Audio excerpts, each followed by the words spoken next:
So Brownie, second year grand final appearance booked for the club. Huge night for everyone involved. What are your initial thoughts after a game like that? Yeah, look, it was a pretty tough tussle. Looking at half time, we weren't playing really good footy, and Glenorchy were playing the brand that they like, and we couldn't shut it down, and we were allowing them to get on the outside, which was really cutting us up. We made some positional changes at half time, which probably worked in our favour. Sent in Nat Franklin and Phil Belchan us back to half-back, really got us back in the game. Thor started to get on top in the middle, and then Henry and Timmy down forward started to create a bit of havoc as well. You've done that a little bit throughout the year, been able to put guys into different positions and almost reap the rewards immediately. It must give you a fair bit of confidence going into a grand final that you can respond to different situations with players going to different spots. Yeah, look, we were probably a little bit top heavy there after half time when it started raining, and we lacked a defensive rotation, so that caused quite a few concerns for us. But yeah, we have got a lot of players that can play in multiple positions, which is creates a lot of flexibility for us. I guess it's pretty early on after the game at the moment, but is there a sense of almost a chance of redemption for the boys this year? Obviously, a lot's been made of the loss last year in the grand final, but another battle of the Bombers. Is there an opportunity there to really make a statement? Oh, look, I think so, and we learned a lot from last year, and I know the boys are just enjoying the win at the moment, but we'll sit down in about 5 or 10 minutes and start planning for North Launceston, and that's probably got a little bit ahead of ourselves this week. We were probably looking to North Launceston a bit too much. And we took our focus off Glenorchy, I think, because it's well known some of the injuries they've had with Jay and guys like that, and they lost one of their players before the first bounce. Excuse me, he had dislocated his shoulder, which was unfortunate. So, they were up against it, but they've got a lot of classy players in their side, and Braden Webb, Mitch Rainbird, and Reece Mott killed us in the first half. They really got on top, and I thought our midfield fought back well in the second half. Spoke about almost putting too much focus on North Launceston this week. Glenorchy probably did get off to the better start in that opening term. Is that something you can attribute to that, do you think? Possibly, yeah.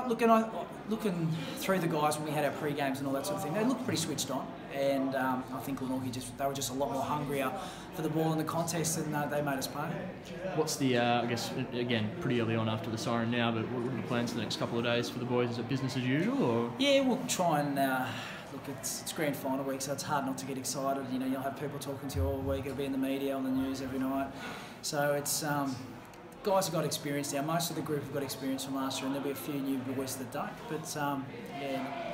Also got guys that can possibly come in next week too, which creates a few headaches. One of those boys that probably hasn't yet is Nick Baker. I thought he had a really good game tonight. You must be pleased with the way he's just continued to get better as the year's gone on since returning from Mariners. Bakes is a talent, and I think he's certainly a big opportunity to get drafted, and I think he showed when he went to half-back tonight. He created a lot of run, a lot of forward thrusts, and hopefully the recruits and all that. And guys like Ron Wiggins obviously didn't come up tonight. You're expecting Wiggo and Ben McGuinness to potentially be in the final? Ben was pretty close. He did a fitness test this morning, and we just thought it would be safe to give him one more week. And obviously we go with an ankle, and Corey Lamsis, who's been a regular senior player all year, rolled his ankle playing soccer during the week at school sports, so he's another one that will come into contention as well. And last one, Bryce Walsh, has he put up okay initially? How do you think he played today? He looks like, and he's only played 2 games for the year, so he's going to be a little bit sluggish, but it's just good to have him back in the side, and he's got good skills, he's classy, and he wins hard footy, and yeah, it's another player that you need in a grand final. Never nice to go out in a preliminary final. Firstly, what are your thoughts after today's game? Well, I spoke with Darren Winter during the week, and we both agreed we just wanted a really great final, for the fans, because probably the 2 last week weren't what you want from finals, and I thought that was cracking finals football. Yeah, I thought some of the footy we played in that first half was exceptional, and we went really close to putting the game away in that first half, and and then the second half, like their contested work and their ability just to take territory and win the footy with their strong bodies was really good. And that's a really key part of finals footy as well, and it's what we were trying to do. But it was sort of one of those days where just before the game, Josh Grant pulls out. Then in the warm-up, Matty Joseph pops his shoulder and was just so courageous to play through it. They put it back in, he took some medication and strapped it up and played on, and that's his commitment to the group. And then Braden Webb, I think he broke his leg during the game, and he played the game out. Similar, just a great clubman who was just so desperate to win a final for us. And of course Duffy cops a knock, gets back up, plays on, and then gets another one. And Yeah, so I was really proud of the effort. You know, at the end of the day, we just sort of ran out of some bodies, and especially against a team as experienced and hardened and talented as Lauderdale, we just couldn't change the momentum. You know, we were trying to get the game down our end so we could just lock them in and make them defend under pressure, but they just did a good job of rebounding off us and make us defend that entire last quarter. So yeah, that's obviously a disappointing day, but I think Glenorchy fans, you know, would be pretty excited by some of the footy we played today. And you know, you said to me at the start of the year, you'd play your finals without Dilger, Bowden and Josh Grant, and we'd get within 3 kicks of a granny. I'd probably disagree with you. So really pleasing the way our veteran players have stood up this year and the way our young players have come through. But it's also, I mean, we walk out of the season the 3rd best team, and it's probably a fair reflection. You know, the 2 teams still left in it, they're the strongest, the oldest, the most experienced, and they've been together the longest. And they're really important ingredients for finals footy. And so, you know, it's probably a fair grand final, and we walk away from the year knowing that we've got to get our young guys stronger. You know, and that's got to be a big emphasis. But we also walk away thinking, you know, next year is our centenary year, that, you know, it's a pretty good platform this year. You know, it's a very proud club. I learnt that quickly, and last year was a little bit of a down year, but really pleased with the way the guys bounced back, and certainly put Glenorchy right back on the map. And now, hopefully, we can build and get up to that point where the club was in 2015 and 2016, where they were right at the same level as North Launceston, and probably the best team in the comp over those 2 years. So it was an interesting day from start to finish, I'll tell you, and some great footy in there, but disappointment in the end. Well, I think you mentioned just before, it was only a couple of kicks away from being in a grand final despite a lot of setbacks. I mean, Jay Bowden, a fortnight ago, the boys able to rally after that and run away with a really stirring win. It must feel a lot of confidence heading into the new year that you've got a group of young players that do have that resilience, and when their backs are against the wall, are still able to A, put up a fight, and B, really push some of the best teams in the game. Yeah, and it was good. Like, we've relied a lot on guys like Ben Camerick, Harrison Gunther, James Webb and Mitch Rainbird. You know, this year, those guys are 19, 20, 21. And we've really asked them to step up as our leaders. And what I was pleased with was those guys didn't, you know, they had days they were disappointed with last week, and the way they were able to respond in a final, I thought they all played well. And that's exciting, you know, that's the next generation for us coming through as leaders. And so it was good. But yeah, I was pleased with most of the guys today. Like, I couldn't fault their effort. I was really proud of their effort. It was just a shame we couldn't get the job done, because it would have been a pretty famous win, you know, just like the one over Launceston 2 weeks ago. But as I said, Lauderdale deserved it.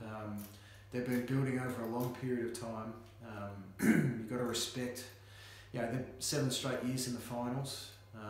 They've had their fair share of final setbacks over the years, including last year, and you know, it's a credit the way they've stuck together. Their playing group keeps coming back year after year, and just trying to get better. And you know, now they get another opportunity next week, and good luck to them. You mentioned a few of the injuries before. I think obviously it's the end of the season now, but a bit of a concerning one with Cameron Duffy being stretched off the field. Can you give us an update on Cameron? Oh, I don't have an update. He was taken straight to hospital. You know, obviously you saw the length of time he was out there on the ground, and so there is concern, but it'd be wrong to speculate until the assessments are done in hospital and we know where it is. But hopefully it's just a case of a head knock and a sore head for a couple of days, and he'll be okay. I guess another one on the game today. North Launceston last weekend, that opening quarter really put you guys behind the 8 ball from then on, and you actually did a pretty good job to minimise the damage, I suppose, from there on, and kind of keep it, you know, even cut into that margin a bit. Yep. Today the boys seemed to start really, really well. Was that opening quarter a really clear focus leading into the game today? It was, because we won 13 of our first 16 first quarters this year, and I think at that stage we were the best first quarter team in the comp. And then we lost our next 4, you know, and it's one of those things. You know, we looked around at some things that we just made some slight changes today. Now, I don't know whether that made a difference or not, but we certainly emphasised, you know, hitting the ground running. I was so pleased with the guys. Like, we had a plan today. Obviously, you lose your fullback and your full forward in the finals, and you have to, the stuff you've been doing all year, you have to change. And the plan we had for today, like they just executed so well in that first half. And in the dry conditions, and probably when the rain came, it didn't help. But that's footy. You got to be able to play in all conditions. But I was really pleased and proud of the way they were able to execute that against a really good pressure team. Season over with for 2018. I know it's still pretty raw after the loss tonight, but do you look at the season as, can you give it a pass mark? Can you give it a certain rating, or is it obviously first year at the club? How have you found it? Looking back initially, that's a tough question. It's definitely a pass mark. I think to be that close to playing in a grand final is a pass mark. I think our best footy during the year was really good. We played a high pressure style, and really good to see the young blokes come in and be able to execute that. And so yeah, as a pass mark, it's disappointing. We wanted to play in a grand final. You put yourself in those shoes, and on grand final day you give yourself a chance. Having said that, if we'd won today, we would have gone into next week with a lot of our key pieces missing, so it would have been a tough task. But I said to the guys afterwards, I was just really proud of their finals. That Launceston victory that's one for the ages. Last week, the first quarter was one to forget, but after that, they showed a lot of character after that, and I think that really helped them roll into this week. And then today, they played some great footy and they tried their hearts out. So, from a cultural point of view, I think the group really improved as the year went on. They weren't afraid to confront the areas that we weren't doing well, and the reasons why, and they really improved, as senior footballers as the year went on, and how to react to tough situations. And it was a shame that didn't quite shine through in the second half today, but it wasn't for a lack of effort.